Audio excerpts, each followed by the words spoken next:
Merci de rester fidèles à FM Télévision. Mesdames et messieurs, bonsoir et bienvenue dans cette grande édition du journal. Le gouvernement congolais a décidé de lever le couvre-feu décrété en décembre 2020 dans le cadre de la lutte contre la propagation de la Covid-19. Mais aussi, il n'y aura plus de tests anti-Covid pour les voyageurs complètement vaccinés. L'annonce a été faite par le porte-parole du gouvernement, le ministre Patrick Muyaya. C'était hier lundi. Ce reportage est signé Esther Siamoni.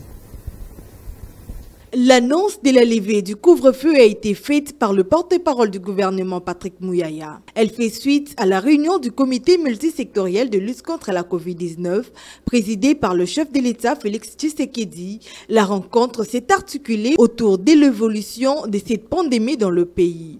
3 mesures à retenir dans cette annonce. Le gouvernement de la République informe la population congolaise des décisions suivantes. 1. La levée immédiate du couvre-feu sur toute l'étendue du pays, sauf pour les provinces sous état de siège. La suppression de tests Covid-19 à l'entrée du territoire national pour tout voyageur complètement vacciné. 3. La suppression des tests Covid-19 pour tout voyageur complètement vacciné à l'intérieur du pays. Il est important de noter qu'au cours de cette réunion, il a été aussi question d'évaluer l'efficacité des mesures sanitaires en vigueur depuis des mois sur l'ensemble du territoire national. L'allègement de ces mesures n'annule pas l'application des gestes barrières ou encore la vaccination. La population est censée respecter les mesures d'hygiène pour se prévenir de la 5e vague. On va rester dans le même chapitre pour vous dire que cette mesure a été saluée par la population qui attire tout de même l'attention des autorités sur le renforcement de certaines mesures sécuritaires. Propos recueillis par Annie Akole et Absalom Koubelano. Je salue premièrement la décision du chef de l'État sur la levée du couvre-feu. La population s'était dérangée. Si 21h30 te trouve à l'arrêt, le motard et chauffeur exagéraient le prix et ça nous inquiétait. Transport exagéré, moto, exagéré même prix à transport et bandagi ko sala biso passi. Nous sommes contents de cette levée du couvre-feu qui nous permettra de travailler jusqu'à tard la nuit. On a levé le couvre-feu.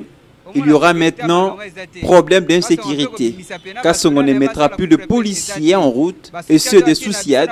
Même si tu es menacé, ils ne s'approchent pas, ils craignent le Koulouna. Cette levée du couvre-feu peut donner accès aux criminels. Le couvre-feu nous sécurisait car chacun faisait de son mieux pour rentrer à temps. La plus grande demande qui peut réjouir mon cœur, c'est la sécurité. Tout à fait autre chose, le chef de l'État a procédé ce mardi à la nomination des nouveaux ambassadeurs extraordinaires et plénipotentiaires auprès de 3 pays. Il s'agit de Fidel Moulaja pour l'Afrique du Sud, John Nyakeru pour le Kenya et Ivan Vangu pour la Russie. Le président de la République a également nommé M. Jean-Jacques Luboya Tshishima comme secrétaire général près la présidence.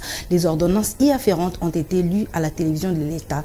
Nous y reviendrons dans nos prochaines éditions. Et le chef de l'État a également reçu à la cité de l'Union africaine une délégation des autorités administratives de Lumumba-Ville. Félix Tshisekedi a instruit les autorités de cette partie de la province de Sankuru à travailler plus pour le bien-être des populations. L'audience a eu lieu ce mardi. Fifi Kalungwe.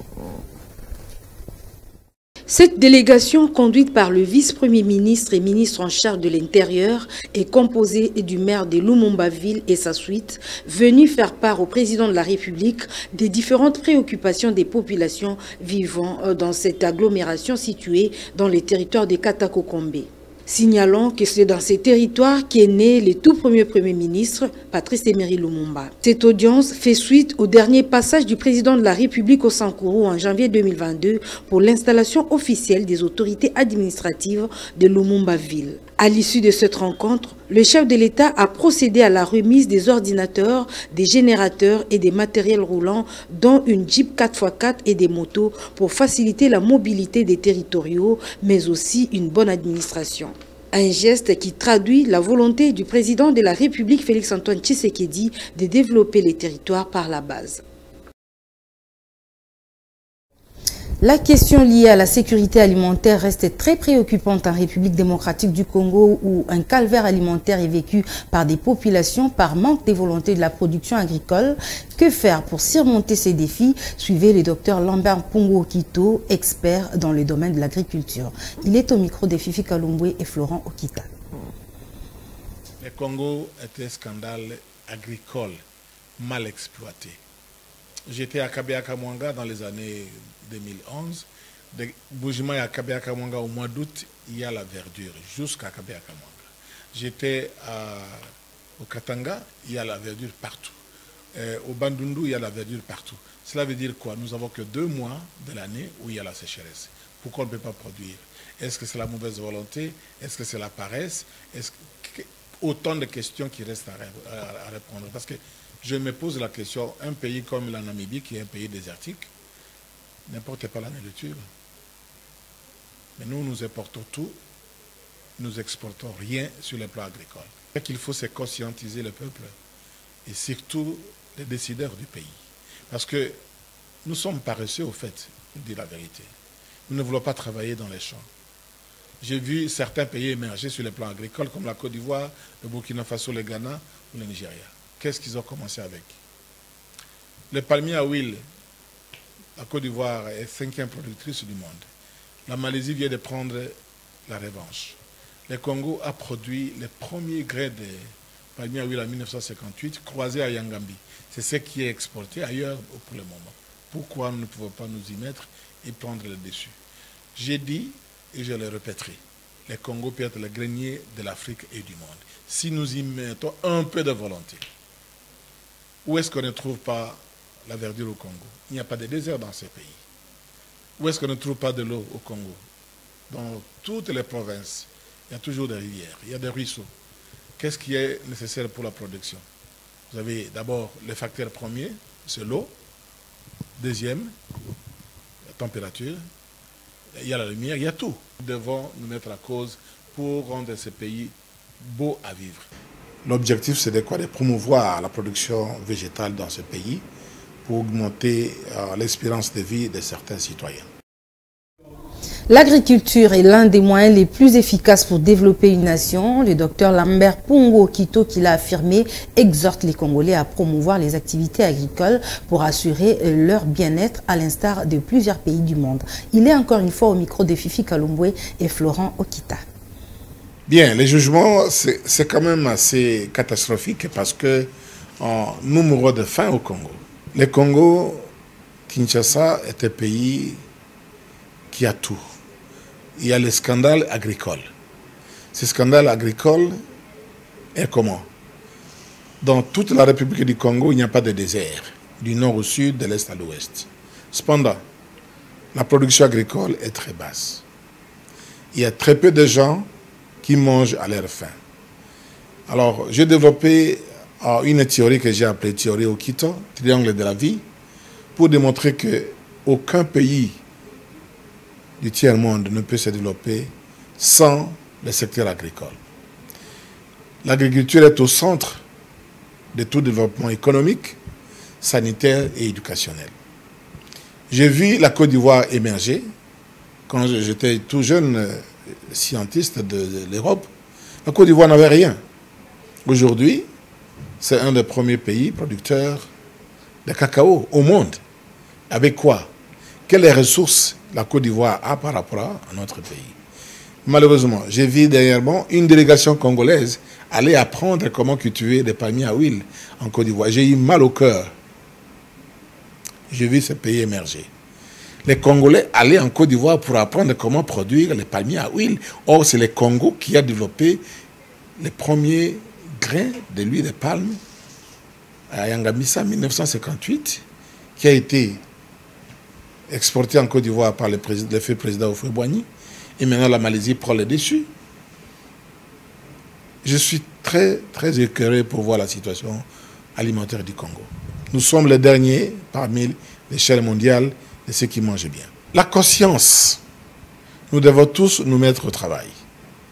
Je crois qu'il y a des ressources humaines, naturelles, parce que la biodiversité au Congo est la meilleure après l'Amazonie au Brésil. J'étais en Équateur, il y a 2 ans de cela. Les mêmes conditions climatiques que de l'Équateur sont ici au Congo. Même au Brésil aussi. Donc, nous n'avons qu'à nous mettre au travail. Et les députés provinciaux de l'Ituri dénoncent les mauvaises conditions sociales dont ils font face depuis l'avènement de l'état des sièges. Ils ont manifesté leur indignation à travers une déclaration rendue publique hier lundi. Suivez.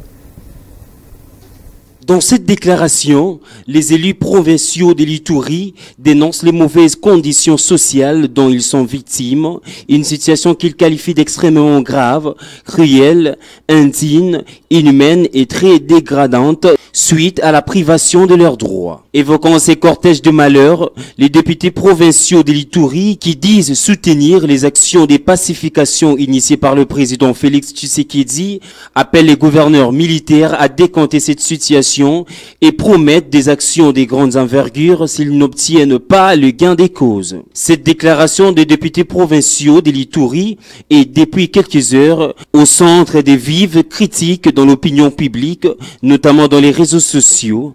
Plusieurs internautes s'insurgent contre cette déclaration des élus provinciaux qui ne visent que leur bien-être privé au détriment de leurs électeurs.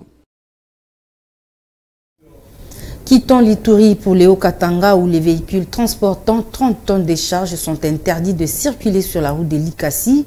La décision a été prise par le gouverneur de province suite à l'état de dégradation de cette voirie après le passage de ce genre de véhicules. Les détails avec Monica Makaba et Absalom Koubelane.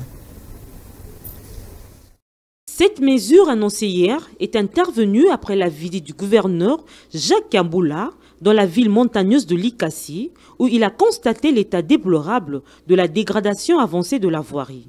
Selon le ministre des Infrastructures, Miguel Katem, cette dégradation prématurée fait suite au passage des camions en surcharge sur cette route alors qu'elle n'a pas été conçue pour ce type de trafic. Soucieux de cette situation, le gouvernement provincial a pris la résolution d'instituer l'usage à travers la ville afin de protéger cette route.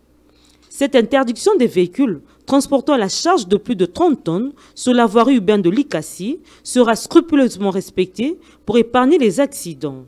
Le gouvernement a aussi interdit la circulation de camions transportant plus de 40 tonnes sur la traversée de la route nationale numéro 1.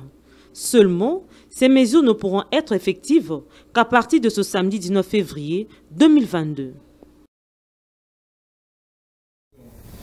Et en sport, il y a une bonne nouvelle pour les amoureux du football.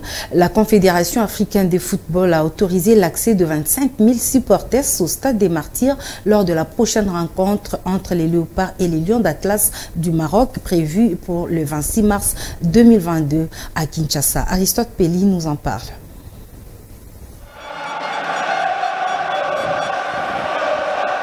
C'est le 26 mars prochain que les supporters des Léopards seront permis d'entrer au Stade des Martyrs face au Maroc.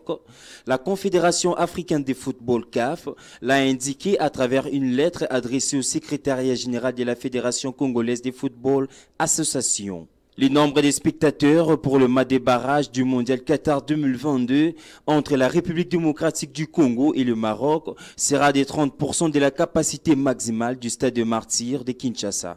Sur les 80 000 places, seules 25 000 seront occupées par le public congolais. Le secrétaire général de la Fédération congolaise de football Association belge Sita Touala a déclaré que les 25 000 places correspondent au nombre de sièges réhabilités au Stade de Martyrs. Toutefois, ces nombres pourraient légèrement augmenter en fonction de l'évolution des travaux de réhabilitation des sièges par le ministère des Sports et Loisirs dirigé par le ministre Serge Ntchembo Kondé. Rappelons que la double confrontation entre les Léopards de la République démocratique du Congo et les Lions de l'Atlas du Maroc est prévue le 26 mars prochain à Kinshasa à 14 h pour les comptes de la manche aller et 3 jours plus tard, soit le 29 mars, la manche retour se jouera à Casablanca à 20 h.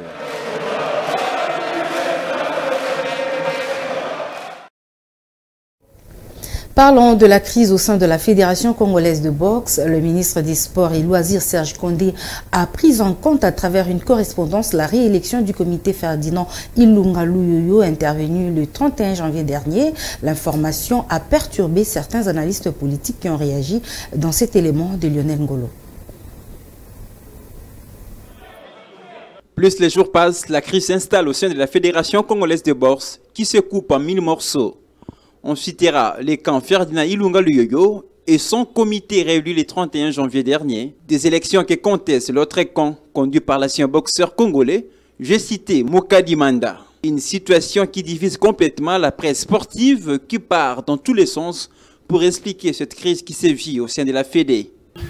La crise elle est là, parce qu'on voit d'un côté le professionnel, le pratiquant, les anciens, comme les nouveaux qui ne sont pas en train de reconnaître les comités qui venaient d'être élus en janvier dernier. En parlant de son président Ferdinand Ilunga Luyoyo, il y a des choses qu'on lui reproche. Je pense qu'il n'a pas été que mauvais. Il y a des bonnes choses aussi qu'on lui reconnaît. Mais puisqu'il y a des choses qu'on lui reproche, et puisque tous nous tenons à ce que cette discipline puisse aller de l'avant. La fédération n'a pas de soucis. La fédération est intacte parce que, sans vous compléter, parce que vous savez bien, la fédération internationale de Boxing Association a reconnu la réélection de Ferdinand Ilunga Luyoyo ainsi que de son comité.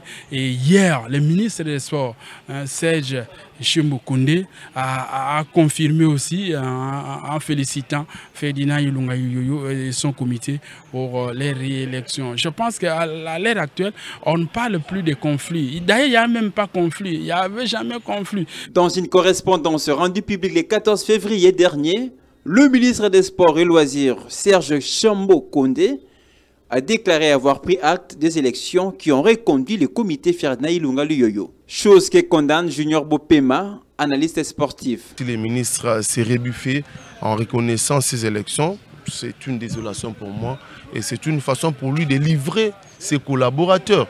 Parce que s'ils ne sont pas partis aux élections, ça doit être sur ses instructions. Et aujourd'hui, c'est lui-même qui se pointe pour dire que je prends acte. Pourquoi alors il avait interdit à ses services de se présenter à ces élections? Désolé, bon, je voudrais dire que c'est ça le pays. Je ne dirais pas que c'est ça le pays, mais c'est ça l'homme congolais. Malgré la communication du ministre patron des sports congolais, la Fédération congolaise de boxe reste décidément divisée. Affaire à suivre. Ainsi prend fin cette grande édition du journal sur FM Télévision. Mesdames et messieurs, merci de l'avoir suivi. Mais attention, ne nous quittez pas, restez branchés, vous ne serez jamais déçus. Vous allez tout de suite suivre notre rubrique La Découverte.